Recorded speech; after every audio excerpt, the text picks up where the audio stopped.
My daughter-in-law had the keys to my house, and she had turned my life into her personal amusement park. She rummaged through my drawers as if they were her own. She wore my clothes without asking for permission. She slept in my bed when I wasn't there. She brought her entire family to spend the holidays in my home without even giving me a heads up. "The house is huge. Eleanor, you don't even use all of it," she'd laugh, while her mother settled into the guest room and her sister took over my late husband's study. I was only 65 years old, yet I already felt invisible in my own home. But what Brittany didn't know was that I was planning something. In absolute silence, I bought a condo in a gated community 800 miles away. 24-hour security, cameras on every corner. No one would have access without my authorization. I didn't give the new address to anyone, not even my own son. I changed the locks on my house 2 days before I moved out, and when she opened the door, expecting to find my home full of things to loot, she only saw empty walls and an echo. Her scream resonated down the entire hallway. My phone blew up with 89 missed calls, but I was already 800 miles away, drinking coffee on my new balcony, watching the sun reflect off windows that only I had the right to open. But let's back up, because to understand how I reached that point of total rupture, you need to know every humiliation, every invasion, every moment I swallowed my rage and smiled when what I wanted to do was scream. My name is Eleanor, and this story begins 6 months before my disappearance, back when I still believed that words and soft boundaries could work. Back when I still thought my daughter-in-law would understand the basic concept of respect. How naive I was. I am 65 years old and have been a widow for 3. My husband, Arthur, died of a heart attack while he was pruning the rose bushes in the backyard. I found him collapsed among the coral-colored flowers he loved so much. From that day on, this 4-bedroom house became more than just a piece of real estate. It became my emotional fortress. The only place where I could still feel his presence in the mornings, when the sun streamed through the kitchen window exactly how he liked it, where his clothes still hung in the closet, even though they no longer smelled of his cologne, where his books were still alphabetized on the shelves in the study, which no one else ever used again. I bought this house with Arthur 32 years ago. We paid every dollar with brutal sacrifice. He worked double shifts at the auto plant, and I tutored math until 11 at night. Sometimes we ate nothing but peanut butter and jelly sandwiches for weeks just to pay the mortgage. But it was ours, completely ours. It has a garden with cherry trees I planted myself. A small pool we built when we could finally afford it after 15 years of saving. Hardwood floors that Mason, my only son, stained with grape juice when he was 6. We never wanted to remove that stain. It was part of our history. After Arthur's death, I dedicated myself to maintaining this house as a temple of memories. Every object had its place, every room kept its purpose. The house has plenty of space. 4 bedrooms for a single person sounds excessive, I know, but each one held something important. The master suite, where Arthur and I slept for almost 30 years. Mason's room, which I kept intact even though he didn't live here anymore. The guest room, with the ivory curtains my mother sewed before she passed. And the study-turned-library, where Arthur spent his afternoons reading detective novels. I am a retired math teacher. I spent 40 years teaching algebra and geometry to teenagers who preferred staring out the window. I retired 2 years ago with a modest but sufficient pension, $2,500 a month that I manage with millimetric care. I'm not rich, but I don't need help from anyone either. I live alone. I cook for myself. I clean my house. I water my plants. I visit Mason once a week. I thought I had finally found that peace I yearned for after the grieving process. Until Brittany entered our lives like a hurricane disguised as a charming daughter-in-law. Mason met Brittany 2 years ago at a sales conference. He works for a software company, and she was the event coordinator. 32 years old, 12 years younger than my son. Perfect smile, long, chestnut hair, always flawless. Acrylic nails she changed every week. Tight, expensive clothes. I liked her at first. She seemed cheerful, polite. She kissed my cheek when we were introduced and said she had heard wonderful things about me. They got married 8 months later in a small ceremony. I paid for part of the reception, $5,000 I took from my savings because Mason insisted that Brittany dreamed of that specific venue with a view of the lake. I didn't mind. He was my only son. I wanted to see him happy. At the wedding, Brittany danced with me and called me Mom Eleanor, with that sweet voice I would later discover was pure acting. The first few months were normal. They came to visit on Sundays. We ate together. Brittany praised my cooking. She helped wash the dishes. She showed interest in my plants. Mason seemed in love. I was happy to see him like that. After 2 failed relationships, he had finally found someone who made him smile. But then, the first invasion happened. Small, almost imperceptible. The kind of thing one dismisses as a kind gesture, even though something in your gut tells you it's not right. It was a Tuesday in March. I had left early for my routine doctor's appointment, blood pressure check and blood work. I came back around noon. I put the key in the lock and noticed something strange. The door was unlocked. I always lock the door. Always. It's a habit I've had since Arthur died, and I was left alone. I entered slowly, feeling that uncomfortable prickle on the back of my neck. The house smelled different, like lemon pledge. I use white vinegar to clean. Always. I walked toward the kitchen and stopped dead in my tracks. Someone had completely reorganized my cabinets. The glasses that had always been in the cabinet to the left were now on the right. The pots I kept next to the stove had been moved to the cabinet under the sink. The spice jars I had ordered alphabetically were now organized by size. Brittany came out of the laundry room with a huge smile and yellow rubber gloves. "Surprise! Mom, Eleanor! I cleaned the whole house. Mason gave me his key so I could come over while you weren't here.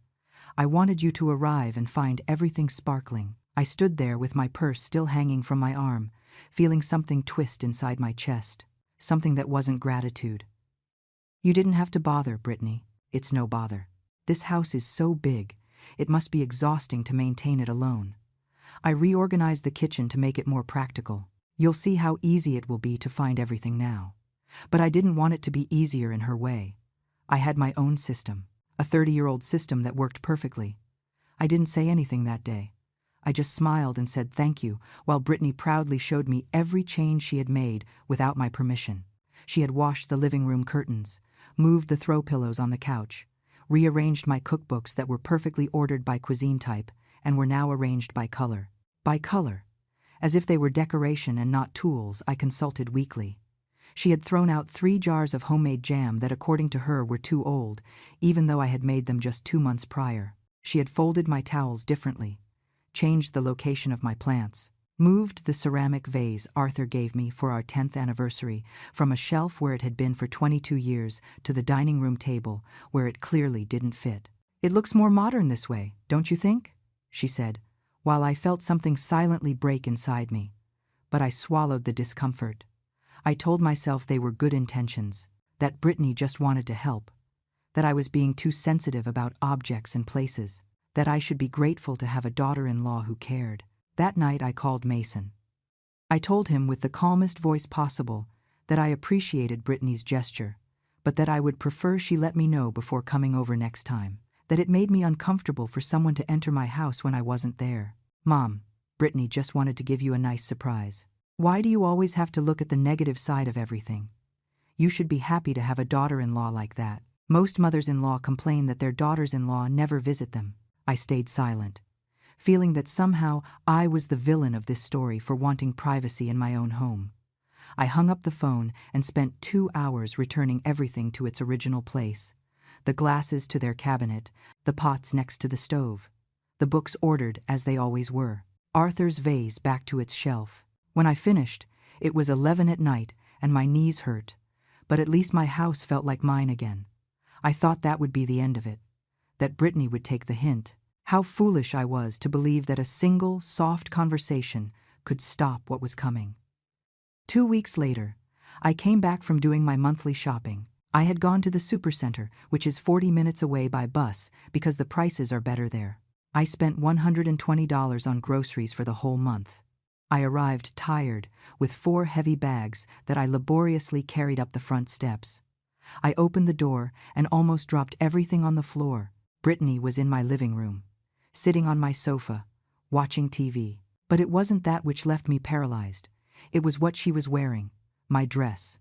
The lavender dress with white floral embroidery that Arthur had bought me for our 25th anniversary. The one I kept wrapped in tissue paper in the back of the closet because it was too special to wear for just any occasion. The one that still smelled faintly of his cologne because the last time I wore it was our final anniversary dinner together, 3 months before he died. Brittany saw me come in and smiled as if it were nothing. "Hi, Mom Eleanor. Hope you don't mind. I came in to water your plants because I saw it was really hot and I thought they were going to wilt. And then I saw this dress in your closet and it looked so cute.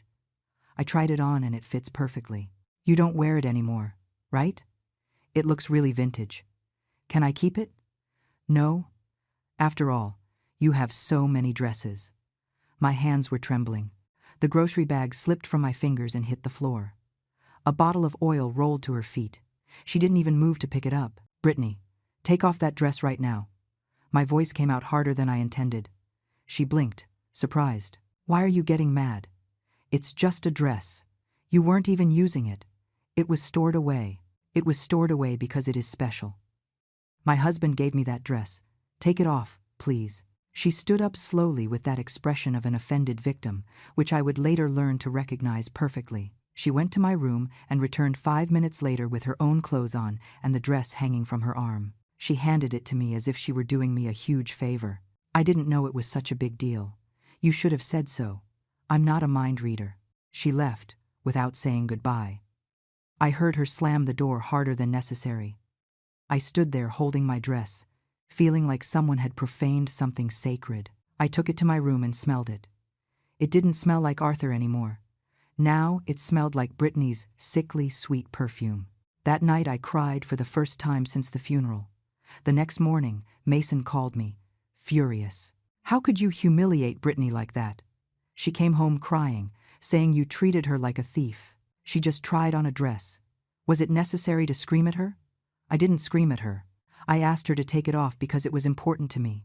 She says you were very aggressive, that you made her feel horrible. Mom, Brittany is trying to get close to you, and you reject her at every turn. Do you know how hard it is for her to have such a cold mother-in-law? Cold. That word stuck in my chest like an infected splinter. I wasn't cold. I just wanted my boundaries respected. But apparently, asking for respect made me the villain. Mason. She entered my house without warning. She went through my closet. She put on a dress that was deeply personal to me. It's not normal. Oh, Mom. Always exaggerating. The house is big. She just wants to help you. You should be happy she cares about you. Other mothers-in-law would beg for a daughter-in-law like that. He hung up before I could respond. I sat in the kitchen looking at the phone, wondering when exactly my son had stopped listening to me, when my feelings had become irrelevant, when saying no had become an act of cruelty. That afternoon, I changed the hiding place of my spare key, the one I left under the geranium pot for emergencies. I put it inside a hollowed-out book in my study, a place no one would think to look. I thought that would be enough, but I forgot that Mason had already given Brittany his own copy, and that she clearly had no intention of returning it. The following weeks were a slow nightmare that infiltrated my life like mold in the walls. Brittany started showing up without notice, always with excuses that sounded reasonable on the surface but hid something darker underneath. I was passing by and brought a cake. "I came to water the plants because you forget to do it." Mason asked me to check if you needed anything from the supermarket, always entering with her own key, always catching me off guard, in my pajamas, without makeup, eating alone in the kitchen, reading in the garden, private moments that she invaded with her smile and her fabricated reasons. One Thursday, I came home from my silver sneakers yoga class and found her in my bedroom, standing in front of my open closet, touching my clothes, checking drawers. "What are you doing here?" She turned around without any apparent shame, as if being discovered rummaging through my things was the most normal thing in the world. "I was looking for that cream-colored sweater I saw the other time. It's cold in my apartment, and I thought you wouldn't be using it. You have so many nice things stored away. It's a shame no one takes advantage of them." I felt the blood pounding in my temples. I breathed deeply. I counted to 10, like they taught me in the grief therapy I attended after Arthur's death. "Brittany, this has to stop. You cannot enter my house when I am not here. You cannot go through my things. This is my privacy." She closed the closet with a dramatic sigh. "Oh, Mom Eleanor, you are so distrustful. What do you think I'm going to do? Rob you? We're family. Family shares. Besides, Mason says this house is too big for you alone, that you should consider moving to a smaller apartment and selling this property. We could use that money to buy ourselves a bigger house. Mason and I are planning to have kids soon and will need space." I froze, processing what I had just heard. They had been talking about selling my house. My house. The one I bought with my husband. The one we paid for with blood and tears. The one that holds every memory of my adult life. And they hadn't even had the decency to consult me first. This house is not for sale. Well, think about it. Mason says the maintenance must cost you a fortune. And what do you need 4 bedrooms for? It's selfish to have so much unused space when there are people who need it. Selfish. The first time that word was thrown at me. But it wouldn't be the last. Brittany walked out of my room, passing by me as if I were a piece of furniture. I heard her open the refrigerator and pour herself some juice. My juice. In my kitchen. Without asking permission. Then she left, leaving the dirty glass on the table. That night I confronted Mason over the phone. I told him Brittany had mentioned selling the house and that it was never going to happen. That this was my property and my decision. No one said, "You have to sell it right now, Mom. We were just thinking about the future. You're not going to live forever. It would be more practical for you to move into something manageable now, while you can still decide, instead of waiting for it to be an emergency. I am 65 years old, Mason. Not 85. I am perfectly capable of maintaining my own house. Brittany says she saw you forget to water the plants several times. Brittany says. Everything revolved around what Brittany said. My word no longer carried weight against the narrative she was building. I was the forgetful old woman who needed supervision. She was the concerned daughter-in-law coming to the rescue. Mason, I need you to ask Brittany to return the key to me. Long silence on the other end. Then an uncomfortable laugh. Mom, that's ridiculous. What if you have an emergency? What if you fall, and we need to get in? Brittany has the key for your safety. Then give a key to you, not her. Brittany and I are the same. We are a married couple. I can't believe you're being so petty with your own daughter-in-law. Do you know how many of her friends complain that their mothers-in-law hate them? She always defends them. She says you are different. But you're starting to behave exactly like those bitter old women. Bitter old women. My son had called me a bitter old woman for wanting privacy in my own home. I hung up the phone, feeling a void in my chest I didn't know how to fill. That night I didn't sleep. I lay staring at the ceiling, wondering when exactly I had lost my son. At what moment Brittany had poisoned him against me so completely. But the worst was yet to come. Because Brittany wasn't satisfied with surprise visits and borrowed clothes without permission. Brittany wanted more. Much more. It was a Saturday in May. I had gone to visit my sister, who lives in the next town over. I left Friday night and planned to return Sunday afternoon. 2 days away. I left the house locked. All windows secured. Lights programmed to turn on automatically. Everything under control. I arrived Sunday at 4 in the afternoon. Tired from the 3-hour bus ride. Looking forward to a bath and getting settled. I opened the door and instantly knew something was terribly wrong. There was noise inside. Voices, music, smell of food. I walked in slowly, feeling my heart accelerate dangerously. The scene I found in my living room left me breathless. Brittany was lying on my sofa eating popcorn. Her mother, Linda, occupied my favorite armchair, the one Arthur used for reading, and that no one else had touched since his death. Her sister, Madison, was sitting on the floor with a plate of food. And the worst, the absolutely unforgivable. There was a man I didn't know coming out of my bathroom. A guy around 30 with tattoos on his arms who saw me and smiled as if he had every right to be there. Hey, you must be Britt's mother-in-law. I'm Tyler, Madison's boyfriend. Nice house. Brittany looked up and waved at me as if this were completely normal. Oh, Mom Eleanor, you're early. I thought you'd be back later. We're watching movies. Want to join? My voice came out like a strangled whisper. What is going on here? Linda, her mother, looked at me with that condescending expression I would later recognize as a family trait. Brittany invited us to spend the weekend. She said you wouldn't be here, and the house is huge. You wouldn't want us staying in a hotel spending money when there's so much space available here, right? She invited her family to my house, without asking me, as if it were hers, as if I didn't exist. I saw they had used my kitchen. Dirty dishes piled in the sink, pots with leftover food, glasses everywhere. I saw suitcases in the hallway. 3 large suitcases. They had brought luggage. They planned to stay for several days. Brittany, I need to talk to you. Now. Outside. She followed me to the garden with that expression of teenage annoyance, as if I were the nuisance interrupting her fun. What is the problem? The problem is that you brought your family to my house without my permission. The problem is that you are using my space as if it were yours. The problem is that this is getting completely out of control. She crossed her arms. Her face changed. She was no longer the sweet and concerned daughter-in-law. It was something colder, more calculating. The house is big, Eleanor. You don't even use all of it. You have 4 bedrooms for 1 person. It's a waste. My family needed a place to stay this weekend, and I thought I'd be helpful. But I see you're one of those selfish people who prefer to have empty spaces rather than help others. This is my house, Brittany. Technically, it's also Mason's. He is your son. He has a right to use this house. And I am his wife. What is his is mine. I stood looking at her, unable to process the audacity of what she had just said. Technically, it's also Mason's. As if my son had any legal right over a property I bought and paid for completely.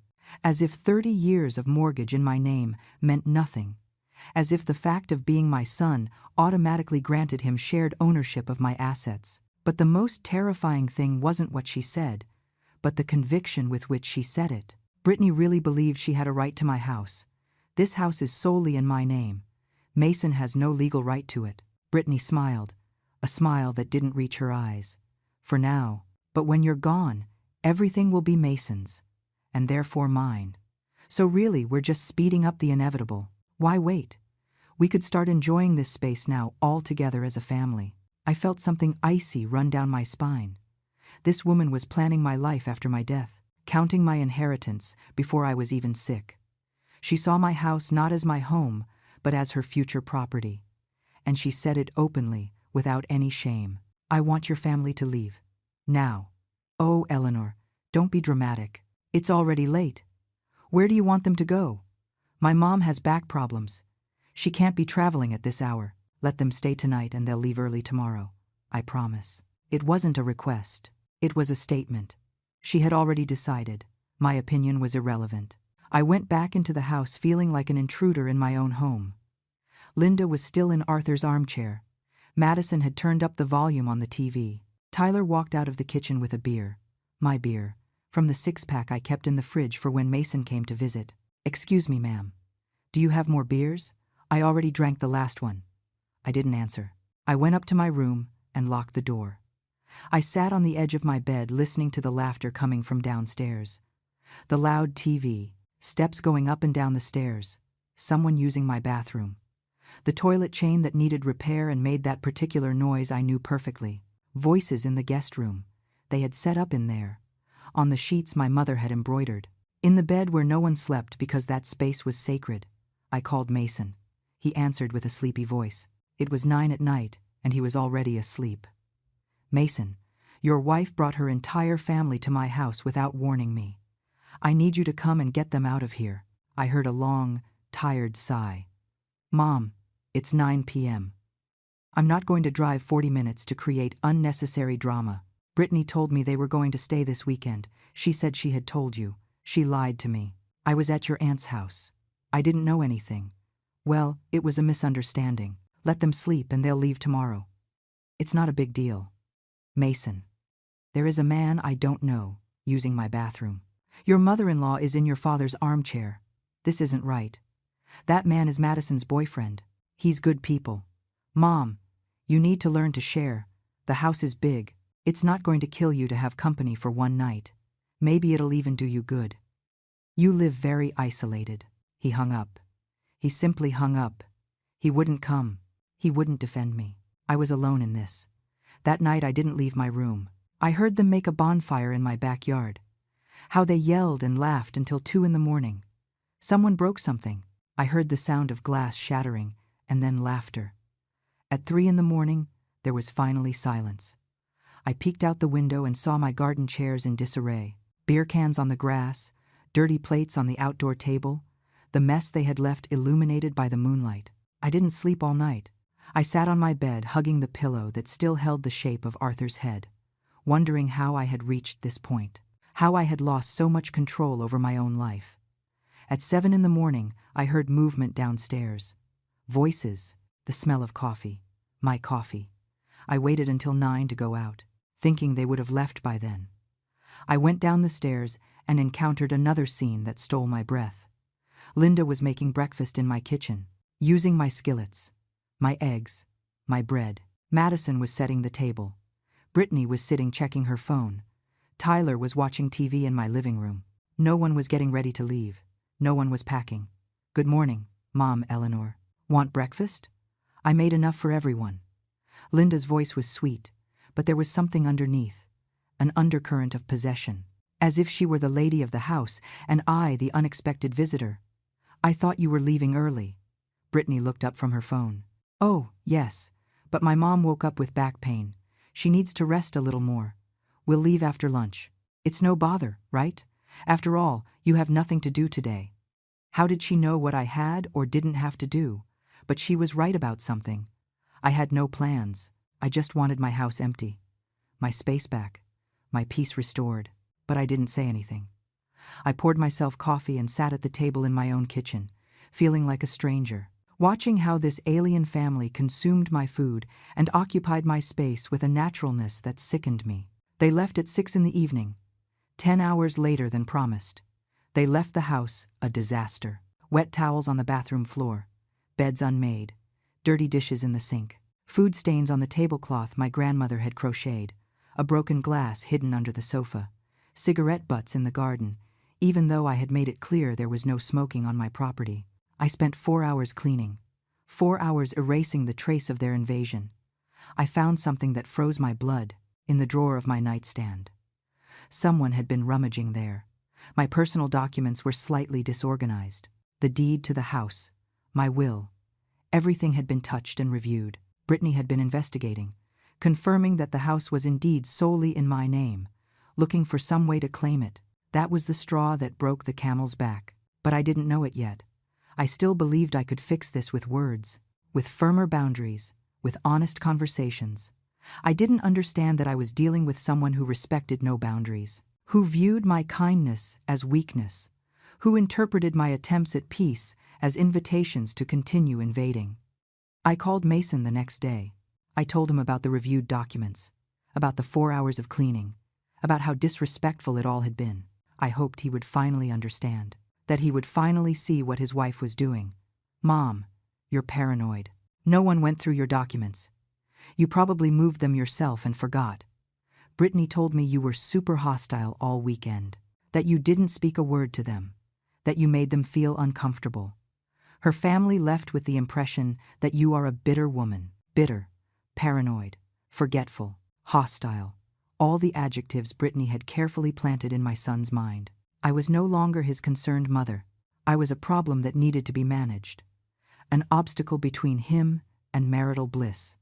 Mason, I just want privacy in my house. Then maybe you should sell it and move to a smaller place where you don't have to worry about extra space." There it was, the real plan. Get rid of me and my house, Brittany had convinced him. And he blindly agreed with everything. I hung up without saying goodbye. And for the first time, I allowed a dark thought to cross my mind. A thought I would have previously rejected as exaggerated. Maybe my son wasn't on my side anymore. The following weeks were a silent psychological war. Brittany had found my weak point and was exploiting it without mercy. She knew I didn't want to create problems between her and Mason. She knew I loved my son too much to force him to choose between us. And she used that knowledge as a weapon. Every invasion came wrapped in justifications that sounded reasonable on the surface. Every violation of my space was presented as an act of family love, and when I protested, I automatically became the selfish villain, rejecting gestures of affection. I started finding evidence of her secret visits. A used plate I hadn't dirtied, A damp towel when I hadn't showered that day. The coffee level lower than I remembered. Little things that made me doubt my own sanity. Had I really left that window open? Had I moved that book? Had I used that cup? Brittany was driving me crazy with her phantom presence. She entered when I went out, touched my things, left minimal traces, enough for me to notice, but not enough for me to prove it. One Tuesday, I arrived from my appointment with the cardiologist and found my bed unmade. The sheets jumbled, the pillow with a fresh indentation. Someone had slept there, in my bed. In the sacred space where Arthur and I had shared 30 years of intimacy. I put my hand on the mattress, and it was still warm. Brittany had been here less than an hour ago. She had lain in my bed as if it were hers, as if she were testing how it would feel when she was finally the owner. I checked the whole house. My drawers had been opened again. My underwear was disorganized. Someone had tested my perfumes. The bottles were in a different order on my vanity. Food was missing in the kitchen. A package of cookies I had bought 2 days before was empty in the trash. Half a gallon of milk less. 3 apples missing from the fruit bowl. Brittany wasn't just invading my space.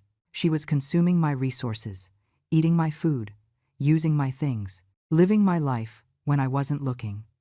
I called Mason from the landline because I no longer trusted my cell phone to be private. I had the terrible suspicion that Brittany had managed to access my passwords somehow. I had noticed my apps opening by themselves sometimes, that my phone got hot when I wasn't using it. Small signs that someone else was monitoring my digital life. Mason, your wife was in my house today. She slept in my bed, ate my food. This has to end. Silence on the other end. Then a sigh that sounded more like annoyance than concern. Do you have proof? Did you see her? Do you have photos? I don't need photos. I can feel that someone was here. Mom, listen to yourself. You can feel it. Do you know how that sounds? Brittany is at work all day. She doesn't have time to go to your house to take naps. You're making things up because you can't stand her. Admit it. I am not making anything up. Someone slept in my bed. The pillow still has the warmth. Or maybe you took a nap and forgot. You've been forgetting a lot of things lately. Maybe you should go to the doctor. Get checked out.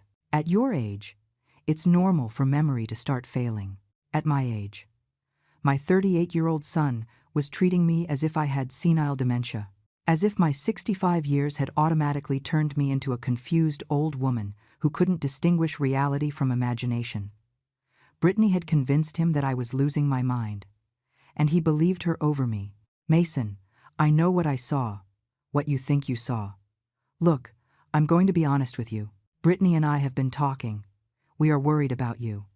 You live alone in that huge house. You have no supervision. You could fall, and no one would find out for days. You could leave the stove on and burn the house down. You need help, and you're not accepting it. Supervision. That sounded to me as if I were a child incapable of taking care of herself. The plan was becoming clearer. Paint me as incompetent, as senile, as dangerous to myself. And then use that as justification to take control of my life and my property. I don't need supervision. I am perfectly fine. Then prove it. Let Brittany help you. Let her come clean your house. Prepare you meals. Make sure you take your medications. If you're really fine, you won't have a problem with that. It was a perfect trap. If I said I didn't need help, it was because I was in denial about my deterioration. If I accepted the help, I gave Brittany unlimited access to continue her invasion. There was no right answer. Anything I said would be used against me. I'll think about it. Don't think too long, because if you keep this up, we're going to have to take more serious measures. There are very good assisted living facilities for people your age, places where you'd be cared for and safe. Assisted living. Nursing homes. He was threatening to lock me in a nursing home. My own son, the person I had raised and loved and sacrificed everything for. Now he saw me as a problem that needed to be solved, an obstacle between him and his early inheritance. I hung up the phone with trembling hands. I sat in the empty living room of my house and cried for the first time in months. I cried for my lost son, for the destroyed relationship, for the loneliness consuming me, for the fear I now felt in my own home, because it was no longer my refuge. It was a prison where Brittany had the keys and I was the prisoner. That night, I couldn't sleep. I stayed awake, listening to every noise, every creak of the floorboards, every sound of the wind against the windows, convinced that Brittany was going to appear at any moment, that I would find her standing next to my bed watching me sleep, that there was no longer any safe place. At 3 a.m, I heard a noise in the kitchen, a soft thud, as if someone had closed the refrigerator door. I got up in silence. I grabbed the wooden cane Arthur used to walk with after his knee surgery. I went down the stairs slowly, feeling my heart beat so hard I thought it would burst out of my chest. The kitchen light was on. I had turned it off before going up. I was completely sure of that. I entered the kitchen prepared to confront Brittany, prepared to call the police, prepared for whatever, but there was no one. The kitchen was empty, but the light was on, and on the table was a glass of water, half finished, water I hadn't poured. I touched the glass. It was still cold. Someone had used it in the last few minutes. I checked the whole house. All doors were locked, all windows secured. There were no signs of forced entry, which meant whoever had entered had a key. Brittany had been here. She had entered while I slept. She had been in my kitchen, drinking water, moving through my house like a ghost, and then she had left without making noise, leaving only that glass as proof of her invasion. Or maybe I was going crazy, like everyone said. Maybe I really had gone down to drink water and forgot. Maybe I left the light on. Maybe this was all a product of my deteriorating imagination and growing paranoia. That was the most terrifying part, that I no longer trusted my own perception of reality. Brittany had achieved her goal. She had made me doubt myself, but something inside me hardened that night. A part of me that had been asleep woke up with cold fury. If they wanted to play dirty, I could learn. If they wanted to make me look crazy, I could disappear before they managed to lock me up. If they wanted my house, they could have it, empty, without furniture, without memories, without me. That early morning, sitting in my kitchen with that phantom glass in front of me, I made a decision.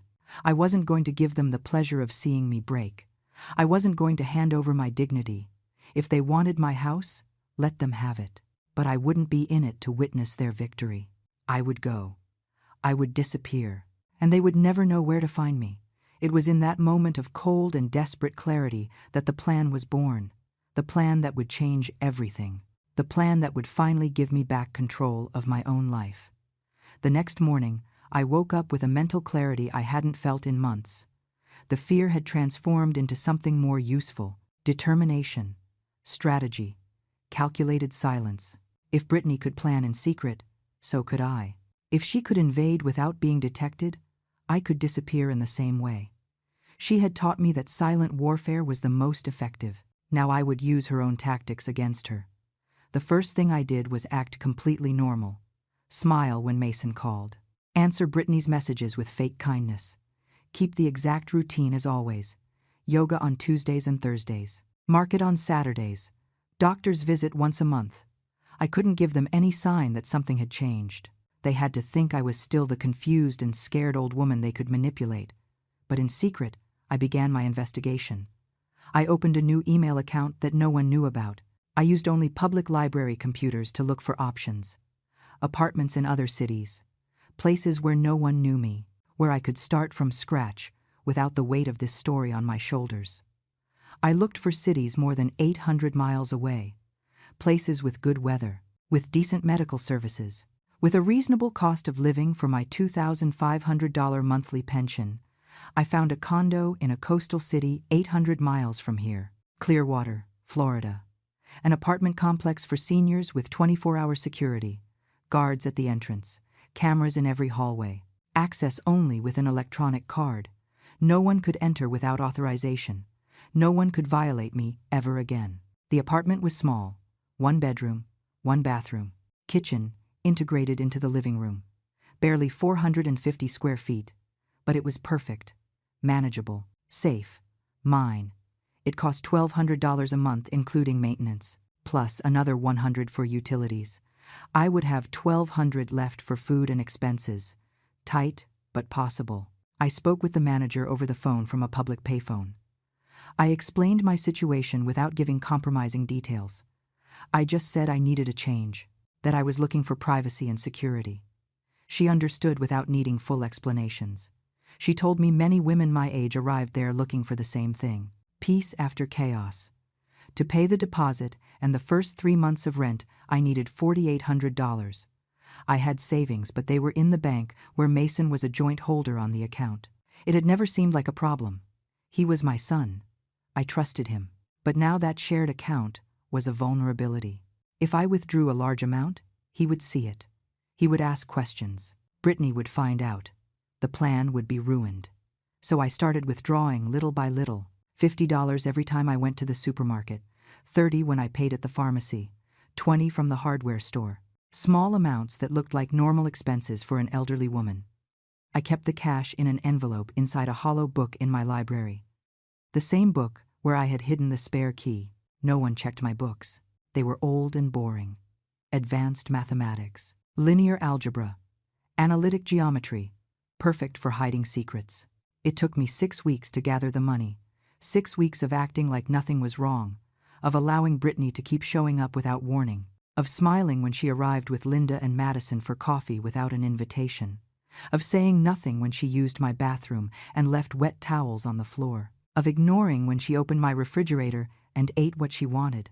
Every invasion hurt me, but now I had a purpose. Every violation brought me closer to freedom. During those weeks, I documented everything. I took photos with my old phone that I no longer used and kept hidden. Photos of the unmade bed after she left, of the dirty dishes she left behind, of my used clothes thrown in the laundry hamper, of the beer cans in my garden after she brought people over. I kept every piece of evidence in a hidden folder, not to show Mason because I knew he wouldn't believe me, but for myself, to remind me that I wasn't crazy, that this was real, that I had valid reasons to disappear. Brittany was becoming bolder. She didn't even try to hide her invasions anymore. One day I came home from the library and found her reorganizing my living room, moving furniture, taking down paintings Arthur and I had chosen together and replacing them with cheap prints she had bought. I'm modernizing the place a bit. Mom, Eleanor. It looked very outdated, very elderly. It needed a refresh. Outdated, elderly. My house that was a museum of my life was now outdated. My carefully preserved memories were ugly and needed to be replaced. I breathed deep and smiled. How considerate you are, Brittany. She looked at me surprised by the lack of resistance. She expected a fight, expected me to explode, but I just smiled and went to my room. It didn't matter what she did with the living room anymore. In 3 weeks I wouldn't be here to see it. I hired a small moving company, one that worked with discretion. I explained that I needed to move my belongings in several loads on different days, that no one could know. The owner was an older gentleman who understood without judging. He told me he had helped other women in similar situations. I didn't ask for details. I just thanked him for his understanding. I started packing at night when I was sure no one would come. Small boxes, easy to move. I marked them as donations so if anyone saw them they wouldn't suspect. The clothes I loved most, the irreplaceable photos, important documents, Arthur's jewelry box, my mother's books, the things that had real emotional value. Everything else could stay. The furniture, the appliances, the decorations, material things that could be replaced. The important thing was what I couldn't buy again. The movers came early in the morning when Brittany was still asleep. They loaded 3 or 4 boxes, took them to a temporary storage unit, and left before the neighborhood woke up. No one noticed anything. It was as if my belongings were slowly evaporating without a trace. Mason started pressuring me more about selling the house. He called 2 or 3 times a week with the same speech. That I needed something smaller, that the maintenance was too expensive, that at my age I should simplify, always with Brittany whispering strategies in the background. I could hear her even if she didn't speak directly, her presence poisoning every conversation. Mom, I found a perfect apartment for you. It's close to us. You could visit us more often. Brittany could go see you every day. Take care of you. Take care of me. That word gave me chills. Taking care of me meant controlling me, monitoring me, deciding what I could and couldn't do, turning me into a child who needed constant supervision. And later, When I was completely dependent on them, I'd sign any paper they put in front of me, including the one transferring the house to Mason's name. Let me think about it. Son, there's not much to think about. This is for your own good. Brittany and I just want what's best for you. Lies wrapped in fake concern. Every word calculated to make me feel guilty for resisting. But I wasn't falling into that trap anymore. I had woken up, and now I was just counting the days until my escape. 2 weeks before the planned date for my final move, Brittany did something that confirmed I had made the right decision. I arrived from my dentist appointment and found a locksmith changing the locks on my house. On my house, without my permission, without my knowledge. Excuse me. Who hired you? The locksmith showed me a work order signed by Brittany Garcia, my daughter-in-law's maiden name. Mrs. Garcia said you had lost your keys several times, that for security you needed new locks. I'm almost done. I stood paralyzed watching this man install new locks on my own house without my authorization. Brittany had taken a step that crossed all boundaries. Now she wasn't just invading my space. Now she was trying to physically control my access to my own property. This wasn't psychological manipulation anymore. It was a direct hit, an attempt to take real and tangible possession. Stop right now. The locksmith looked at me confused. But Mrs. Garcia said you had authorized this? I am the owner of this house. My name is on the deed. That woman has no right to change anything without my permission. I want you to leave. Now. The man packed his tools quickly, clearly feeling uncomfortable being in the middle of a family conflict. He left the old locks for me and left apologizing, but the damage was already done.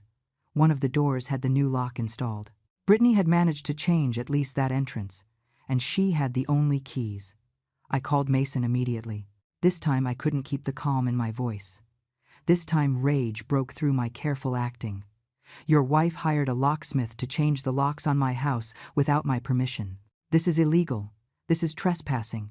This has to stop now. I expected apologies. I expected shock. I expected him to finally see what his wife was doing. But what I heard was worse than indifference. It was complicity. Mom, I gave Brittany permission to do that. You lost your keys last week. You called us at 2 a.m. saying you couldn't get into your house. Have you forgotten already? That's why we needed new locks, for your safety. I had never lost my keys. I had never called at 2 a.m. That never happened. But Mason was saying it with such conviction that for a second I doubted. Had it really happened? Had I forgotten? Was I losing my memory like everyone insisted? No, I clung to my sanity. This was gaslighting in its purest form, inventing events that never occurred and repeating them until the victim doubted their own reality. Brittany was building a narrative of my incompetence, and Mason was her willing accomplice. That never happened. Mason, check your phone. There are no calls from me at that time. Check the history. I already deleted it, but I know it happened. Brittany remembers it too. She answered. You talked to her. You told her you felt confused. Mom, you need to accept that you have a problem. 2 against 1. They had their story coordinated, their lies aligned, and I had no way to prove they were lying. That's how perfect manipulation worked, creating situations that left no evidence. Word against word. And their version always sounded more credible because they were 2, and I was just a single confused old woman. I want the new keys. Now, Brittany has them, and she's going to keep them, for your own good. So when you have another emergency, we can get in and help you. He hung up before I could answer. I stood there in my living room, feeling the walls closing in on me. Brittany had keys to my house, and I had no way to take them from her without looking like the crazy woman everyone said I was. If I called the police, they would say it was a family matter, that my son had a right to worry about his mother, that the lock change was for my safety. No one would believe me. But there was something they didn't know. In 2 weeks I wouldn't be here. Brittany could have all the keys she wanted. She could enter and leave freely, because the house would be empty, and I would be 800 miles away where her keys were useless. That night I hired another locksmith, a different one. I paid him in cash to change all the remaining locks. I explained I had a security issue and needed new locks immediately. I didn't give details. He didn't ask. He did the job in 2 hours. He gave me 3 sets of keys. I kept one in my purse, another in the hollow book in my library. The third I hid in the garden, buried under the hydrangea bush Arthur and I planted on our 5th anniversary. Now Brittany couldn't get in. Her keys no longer worked, and she wouldn't know until she tried to use her unauthorized access. I imagined her face when she put the key in, and it didn't turn. The rage she would feel realizing I had counterattacked. That image gave me the first genuine satisfaction in months. As expected, Brittany tried to enter 2 days later. I was home. I heard the key scrape in the lock, trying, failing, trying again, then banging on the door, hard, insistent. "Mom, Eleanor, open the door. My key isn't working." "You changed the locks." I stayed silent on the other side, not opening, not answering, letting her feel for the first time what it was like to be excluded, to be rejected, to not have access. "Eleanor, I know you're there. I saw your shadow in the window. Open the door now. I need to talk to you." The knocking became stronger, more desperate. I could hear the rage in every impact of her fist against the wood. Finally, she got tired. I heard her steps walking away, her car engine starting, and then silence. 10 minutes later, my phone exploded. 15 calls from Mason, 20 text messages, all with the same furious tone. How dared I change the locks? How dared I leave Brittany outside? This proved I was out of control, that I needed immediate intervention. I didn't answer a single call. I didn't read any message until the end. I simply turned off the phone and put it in a drawer. The silence that followed was glorious. For the first time in months, my house was in real silence. No invaders, no manipulators, no voices telling me I was crazy. Just me and my walls and my memories still intact. But I knew this was only temporary. Mason would come. He would bring Brittany. They would demand explanations. They would probably threaten to commit me somewhere. I had to accelerate the plan. I couldn't wait 2 more weeks. I had to leave now. I called the moving company from the payphone on the corner. I told them I needed to move up the date, that it had to be tomorrow. The owner hesitated. He said he didn't have enough staff available with such short notice. I offered him double the agreed amount, $300 instead of $150 for the urgent fee. It was almost all the cash I had left, but it was worth every penny. He accepted. That night, I packed the last of what was missing. Clothes for 2 weeks, toiletries, medications, personal documents. The house deed I kept in my personal safe. My updated will I had made 3 years ago, where everything was left to Mason, but with the condition that he couldn't sell the house until 5 years after my death. A clause I had put in thinking of preserving Arthur's memories. Now that clause would serve to frustrate Brittany's plans, at least temporarily. I called my estate attorney, the same one who had handled Arthur's will. I explained I was moving and needed to update my contact information. I gave him the address of the new apartment. I asked him not to share that information with anyone under any circumstances, not even with my son. He asked if I was okay, if I needed help. I told him I was better than ever, that I was finally taking control of my life. I heard the smile in his voice when he told me he understood perfectly. I also called my bank. I closed the account shared with Mason. I opened a new one solely in my name at a branch in the coastal city. I transferred all my funds, my savings of 32 years, $40,000 Arthur and I had saved for emergencies, and to leave something for Mason when we were gone. Money I was now protecting from being stolen before my death. I cut all house services effective in 3 days. Electricity, water, gas, internet, landline, everything. When Brittany tried to enter again, she wouldn't just find the locks changed. She would find a dead house, without life, without utilities, without anything to take. The movers arrived at 6 in the morning. They loaded everything in 4 hours. The furniture I wanted to keep, the boxes with my belongings, the lamps Arthur had restored, the rocking chair where I nursed Mason, the antique mirror that had belonged to my grandmother. Everything that meant something was carefully wrapped and loaded onto the truck. At 10 in the morning, the house was empty, completely empty, bare walls, clean floors, rooms that echoed when I walked through them. I stood in the middle of the living room where I had lived 30 years and felt a strange mixture of pain and liberation. This house held all my history, But that history was now being contaminated by Brittany's invasion. It was time to write a new chapter somewhere else. I left a letter on the living room floor. A letter for Mason. Short, direct, without excessive emotions.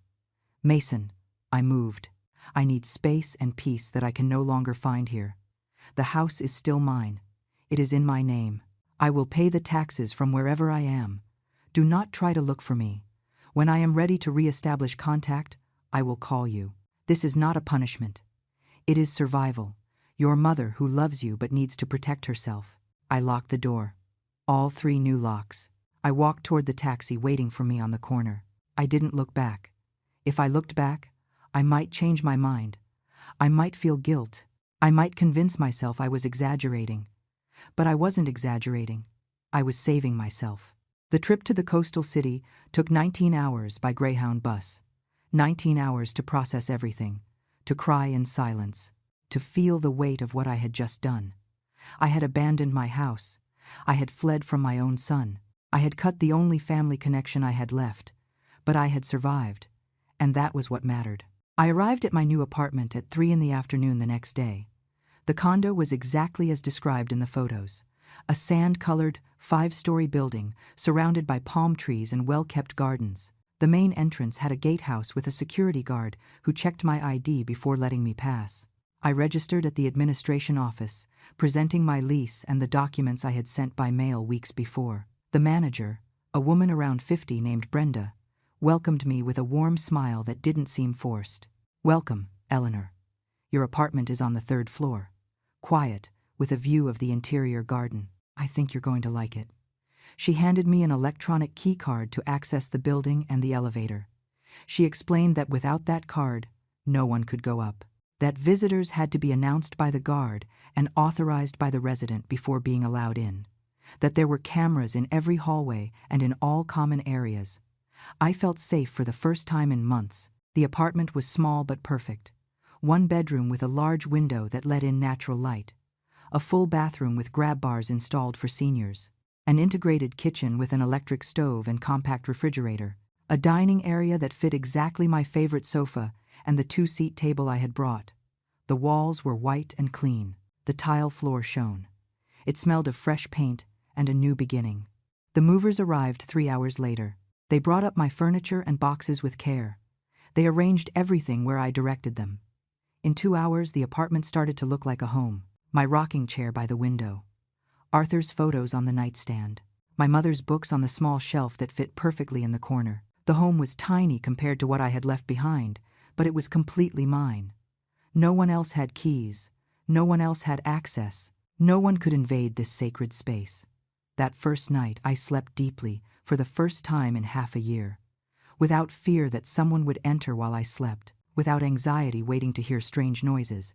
Without needing to check the locks 5 times before going to bed. The silence of the apartment was absolute. Real and tangible peace enveloping every corner. I woke up at 7 in the morning with the sun entering my window. I made coffee in my small pot. I sat on the tiny balcony overlooking the interior garden where other residents were doing morning exercises.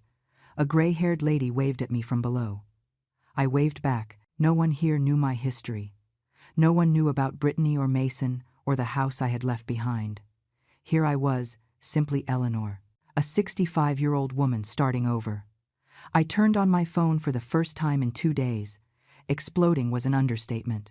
I had 237 notifications, 189 missed calls, most from Mason, some from Brittany. There were even calls from numbers I didn't recognize. Probably Linda and Madison recruited for the harassment army. The text messages were increasingly desperate and then more furious. "Mom, where are you? Answer the phone. We went to your house and it's empty. What did you do? This is crazy. Brittany is hysterical. I need to know you're okay. If you don't answer, I'm calling the police. You are selfish. How could you do this to us? You're going to regret it." The messages told a clear story. Brittany had tried to enter the house. She had discovered her keys didn't work. She had called Mason. They went together, tried all the entrances. Finally, Mason used his emergency key that I didn't know he had, a copy he had probably made years before. They entered the house and found the void, the bare walls. The floors without furniture, the echo of abandoned rooms, and the letter in the middle of the empty living room. I imagined the scene. Brittany screaming, Mason confused, then furious, calling me over and over while walking through the incredulous rooms, checking every closet, expecting to find my hidden things, going down to the basement, going up to the attic, looking for evidence that I hadn't really left, that this was some kind of game or misunderstanding. But it wasn't a game. It was my escape, my survival, my way of recovering control over my own existence. There was a voicemail from Brittany. I listened to it with my heart racing, but also with a dark satisfaction I didn't know I was capable of feeling. Mom, Eleanor, I don't know what is happening, but this isn't right. Mason is destroyed. I am worried. I know we've had differences, but I didn't think it would come to this. Please call us. Tell us where you are. We just want to know you're safe. Everything else we can talk about, please. The voice sounded genuinely worried, almost convincing, but I already knew that voice, that ability to sound sincere while manipulating. I wasn't falling into that trap anymore. The time for conversations and negotiations was over. Now it was time for silence. There was another voicemail from Mason. This one was different. Pure anger without a filter. Mom, this is ridiculous. You left the house empty as if you were dead. Do you have any idea what I felt entering and seeing everything like that? I thought something horrible had happened to you. Brittany almost fainted from the scare. And then we found your letter. Your damn letter accusing us of what exactly? Of worrying about you. Of wanting to help you. This is manipulation. This is cruelty. I don't know where you are, but you better appear soon because I'm going to do everything legally possible to declare you mentally incompetent. I'm going to get a court order to commit you. Clearly, you are not in your right mind. This proves it. There it was. The real threat. Using the legal system to declare me incompetent, to strip me of my autonomy, to take control of my assets, exactly what I had feared. But now that I was 800 miles away with all my documentation in order and a lawyer who knew the truth, his threats sounded empty. They would need to find me first, and I had no intention of making that easy for them. I blocked Brittany's number. Then I blocked Linda's, Madison's, the unknown numbers. I left only Mason's. My son still deserved the possibility of contacting me, even if it was to insult me. He was my only son after all. But I wouldn't answer him. Not yet. I needed him to feel the desperation, to feel what it was like to look for someone who doesn't want to be found, to feel a fraction of the fear and helplessness I had felt for months. The following days were surreal. I woke up every morning hoping this was a dream, that I would wake up in my old house with Brittany entering without knocking. But no, this was real. I was here, in my small and safe apartment, surrounded by my most precious things, with guards at the entrance who would never allow Brittany to cross without my explicit authorization. I started establishing new routines. Morning walks through the condo garden, breakfast in the small community dining room where residents gathered, surface-level conversations with neighbors who didn't ask about my past, afternoons reading on my balcony, nights watching TV shows without the weight of constant anxiety. I met a woman named Helen, who lived in the apartment next door, 72 years old, a widow too.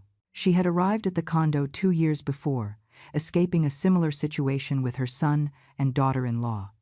She didn't give details, and I didn't ask, but there was a silent understanding between us.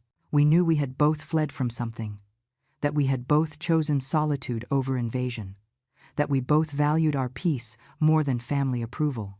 I spent 3 weeks in complete silence, without answering any message, without returning any call, watching how Mason's messages went from fury to worry to guilt to manipulation and then back to fury.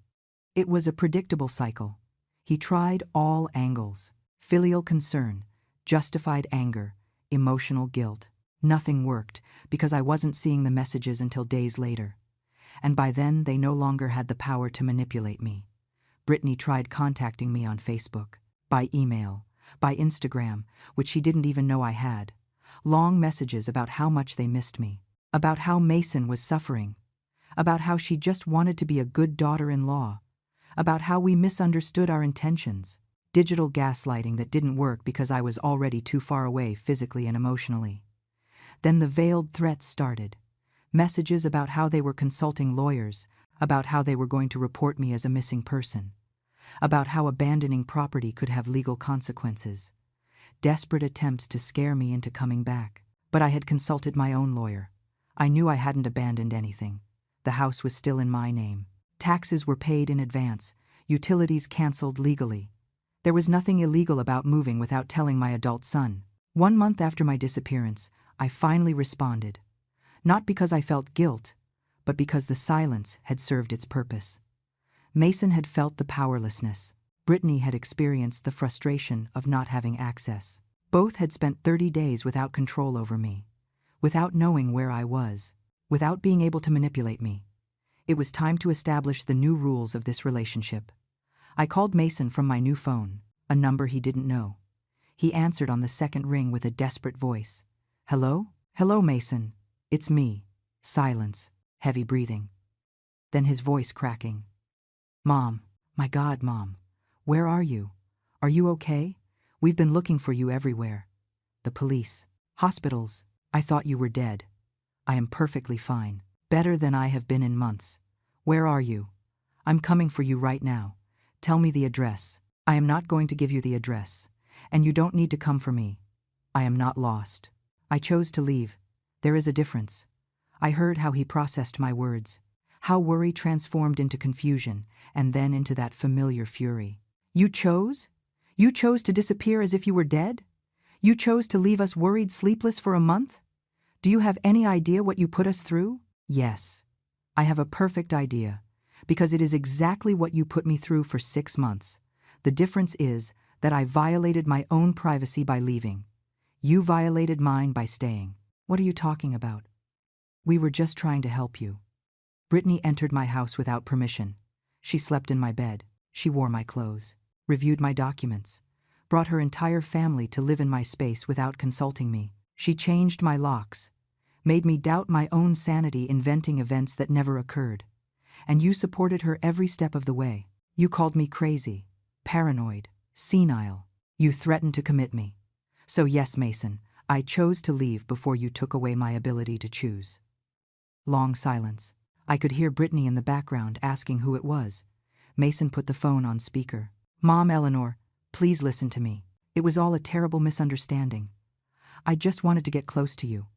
I wanted us to be a real family. Maybe I went overboard, but it was because I love you. Mason and I want to take care of you." Her voice sounded sincere, but I already knew that performance. I had fallen for it too many times. "Brittany, I don't want to be taken care of. I want to be respected, and respect means accepting when someone says no. It means not entering private spaces without permission. It means understanding that generosity is not the same as invasion." "But the house was so big. You were so alone. I thought you'd like the company. If you had asked, I would have said no. That's why you never asked. Because you knew the answer and decided to ignore it." Mason took back control of the conversation with a firmer voice. "Okay, Mom, we understand. We made mistakes. But this has gone too far. Come home. Let's talk in person. Let's fix things as a family. I am not going back to that house. It is no longer my home. It was contaminated by too many violations. Now I live somewhere else. A place where I have peace, where no one enters without my permission, where I can breathe without fear." "And what about us? We just disappear from your life?" "No. But the relationship continues on my terms. You can call me at this number. We can talk on the phone. When I am ready, maybe we'll meet in some neutral place. But I am not giving you my address, and you are not going to show up without an invitation. Those days are over." Brittany intervened with a cracking voice that sounded like real tears, or very well-acted ones. "This is so unfair. I loved that house. We had so many plans. We were going to remodel, make a nursery for the baby. I was already choosing colors for the walls." I froze. Baby, nursery, choosing colors. She was planning to move into my house, not just visit it or invade it occasionally. Move in permanently. Turn my home into hers, probably expecting me to move to some nursing home or maid's quarters while they took the master bedrooms. The full plan was finally revealed without filters. "That house was not available for your plans, Brittany. It is still mine, and it will continue to be mine until I decide what to do with it. You can rent it if you want to pay market price. You can buy it if you have the $450,000 it's worth. But you are not going to simply take it. Mom, don't be ridiculous. We are your family. That house will eventually be Mason's anyway. Eventually. When I die. But I plan to live another 20 years. So I suggest you make your own plans without counting on my early inheritance. Mason finally exploded. The mask of concern fell completely. You know what? You're right. You are selfish. You always were. Dad killed himself working to give you that house, and now you abandon it as if it meant nothing. You leave it empty, rotting, while you hide who knows where. It's pathetic. That mention of Arthur hurt me more than anything else. But I didn't let my voice show it. Your father killed himself working to give us a home, not to give it to you ahead of time. He would want me to be happy. And right now, I am happier far from you than near. Then stay away. Don't come back to love us. I don't want to know anything about you until you come to your senses and act like a normal mother. Goodbye, Mason. I love you. But I love you from a distance now. When you are ready for a relationship of mutual respect, I will be here. I hung up before he could answer. My hands were shaking, but my heart was calm. I had said everything I needed to say. I had established the boundaries clearly. Now it was up to them to decide if they wanted to respect them or lose me completely. 6 months passed. 6 months of silence from both sides. 6 months where I flourished in my small apartment. I made friends in the condo. I took painting classes at the community center. I started walking on the beach every morning, feeling the sand between my toes and the sun on my face. I recovered parts of myself I had lost at some point in marriage and motherhood. I went back to being Eleanor, not Arthur's wife, not Mason's mother, just Eleanor. One day in December, I received a message from Mason. Short. No drama. Mom, Brittany and I are in couples therapy. The therapist helped us see some things. About boundaries. About respect. I would like to talk to you if you are willing. Without Brittany. Just you and me. I read the message 3 times. Looking for hidden manipulation. Looking for traps. But it sounded genuine. Tired. Humble. I waited 2 days before answering. We can talk by video call. This Saturday at 3 in the afternoon. Saturday arrived. I connected the video call from my balcony with the ocean in the background. Mason appeared on the screen. He looked older, thinner, with deep circles under his eyes.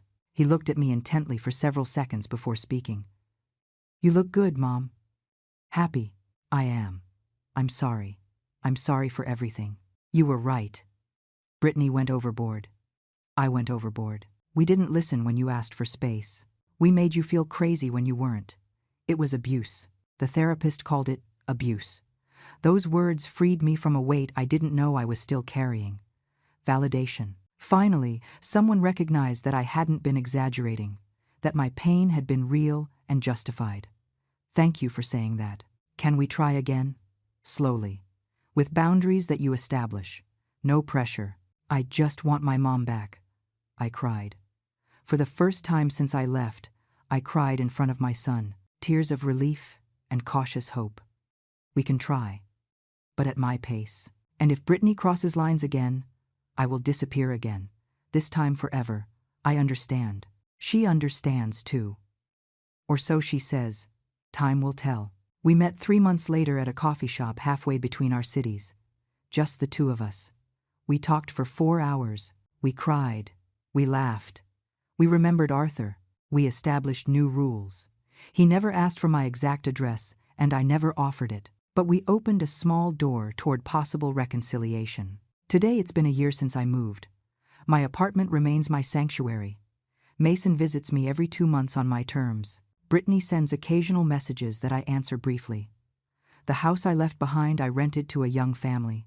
The money covers its expenses and gives me a little extra income.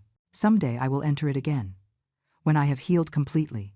When I no longer associate those walls with fear. I learned that establishing boundaries isn't cruelty, that protecting myself isn't selfishness, that disappearing is sometimes the only way to survive, and that real family respects spaces.